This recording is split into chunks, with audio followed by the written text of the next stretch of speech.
Hello and welcome to the Intentional Brief, your weekly video update on the one big thing in cybersecurity news for middle market companies, their investors, and management teams. I'm your host, Shay Colson, managing partner at Intentional Cybersecurity, and you can find us online at intentionalcyber.com. Today is Monday, June 8th, 2026, and as I am recording this for posterity, the war in Iran continues. It seems to have expanded with other countries entering the fray last night, and the Strait of Hormuz remains closed.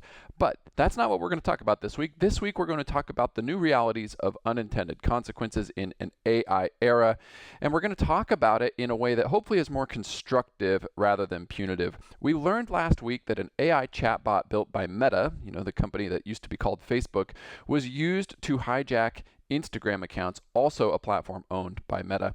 And so that raises some of these questions around, okay, well, what happened? And that's a fair question. According to reporting from This Week in Security, it would appear that, quote, hackers abused a flaw in Meta's chatbot that allowed anyone to reset the password of any account that did not have two-factor authentication switched on.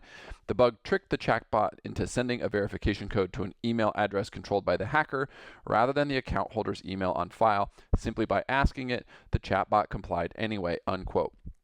In a filing made with the Maine Attorney General, Meta noted in their letter that more than 20,000 people have been impacted by this bug, and their letter described the pattern as follows, quote, the tool itself worked properly and functioned as intended. However, due to a bug in a separate code path, the system did not properly verify that the email address provided by the individual requesting the password reset matched the email address associated with that user's Instagram account. Okay. They go on, quote, as a result, when an individual provided an email address not previously associated with the account, the system incorrectly sent a password reset link to that unassociated email rather than rejecting the request. This allowed unauthorized third parties to receive a password reset link for accounts they did not own, unquote. So I'm not sure how you can say it's worked properly and functioned as intended when you also say that it was incorrectly doing things. But essentially, this is an input validation logic issue. But at meta scale and with AI doing literally whatever those nice hackers were asking it to do. And obviously, once attackers figured out they could exploit this path, they rapidly shared the information on their Telegram channels, increasing the negative impact before Meta could fix it. Not great. And also not surprising.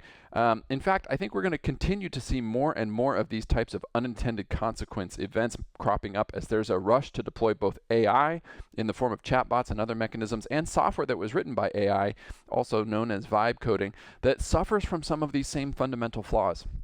We live in a space that is both deeply interconnected and where velocity seems to be the most valuable property of any of our choices available to us. And as a result, things are going out the door without sufficient diligence, without sufficient testing, without doing any threat modeling. And as a result, we learn these lessons the hard way, e.g. unintended consequences. So many of these challenges are not unique to AI and frankly don't have anything to do with AI. In fact, if Meta had followed the OWASP top 10, the Open Web Application Security Product top 10, more than a few of those OWASP categories could have kept them from stepping on this rake. They don't even have to get fancy and use the new LLM specific OWASP top 10s. The classic 10 will help. And they should do those, and they should do the LLM ones, and they should do some threat modeling, and so should you. Because like we've so often discussed on this show, getting the basics right makes such a difference in the security and resilience of your applications, of your infrastructure, of your people, and cutting corners might seem like a way to get there faster today, but at what cost? That's the risk of the unintended consequence.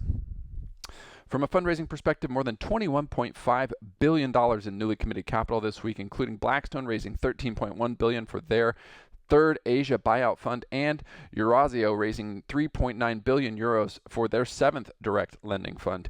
By way of IPO updates, a close reading this last week of the SpaceX S1 indicates that 93% of their proposed $28.5 trillion estimated future market comes from AI in the form of Grok for SpaceX. So color me skeptical on that one. We also learned that Anthropic has filed confidentially their initial IPO paperwork, so we'll be seeing more about their numbers soon. They also conveniently, dropped a piece last week that called for other frontier labs to slow the pace of AI development to prevent, quote, significant societal risks, unquote. So again, color me skeptical on that one as well.